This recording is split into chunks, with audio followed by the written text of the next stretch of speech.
Does white privilege explain why Tanya McDowell, a black mother, got 5 years in prison for fraudulently sending her son to a better school while white actress Felicity Huffman only got 14 days in for her role in a college admissions scandal meant to help her daughter?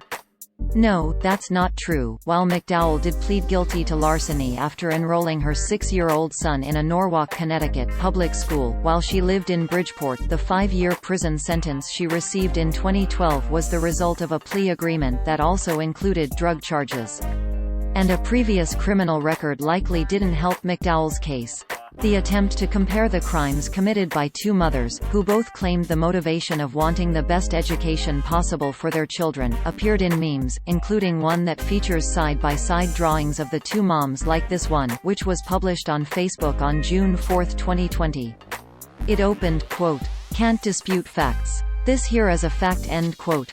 This is what the post looked like on Facebook at the time of writing. The text of the meme read, quote, "White people, white privilege isn't even a thing.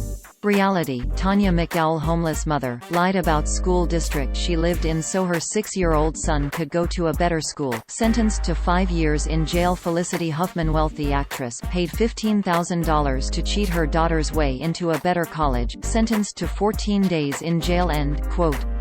McDowell gained widespread sympathy and helped call out disparities in education when she was arrested in 2011 for using an address that was not hers to enroll her son in a Norwalk elementary school.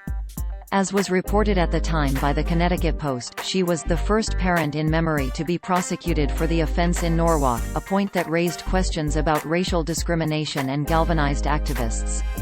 She faced a maximum penalty of 20 years in prison and a fine up to $15,686, the amount the city, state and federal government spends annually on students, both of which seemed excessive to protesters.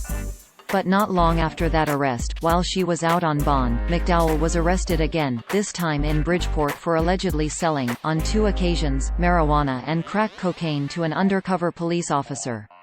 She pleaded guilty to larceny and drug charges, accepting a plea deal to serve a 5-year sentence.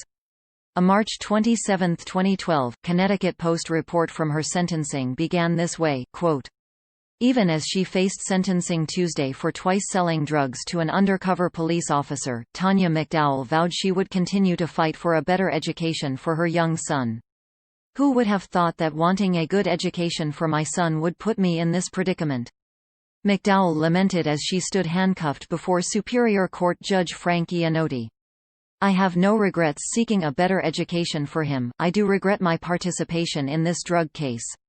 End quote. The judge then responded, that the Norwalk case had nothing to do with why McDowell was before him, according to the report. Iannotti said, "According to the news report, this case is about the convictions for the sale of narcotics to an undercover police officer." McDowell's 5-year prison sentence was not simply about giving a fake address to get her son into a better school. It was complicated by other charges and her criminal history, which may have worsened her deal. A Snopes report comparing the stories of McDowell and Huffman included this, quote, "A person's prior criminal history is taken into consideration in determining any subsequent plea agreement and the corresponding sentence," Mark Dupuis, spokesman for the Connecticut State Division of Criminal Justice, told us in an email.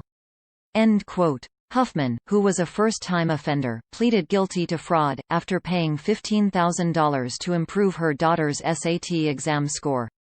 She ended up serving just 10 of the 14 days she was sentenced to, paid a $30,000 fine and was ordered to complete 250 hours of community service.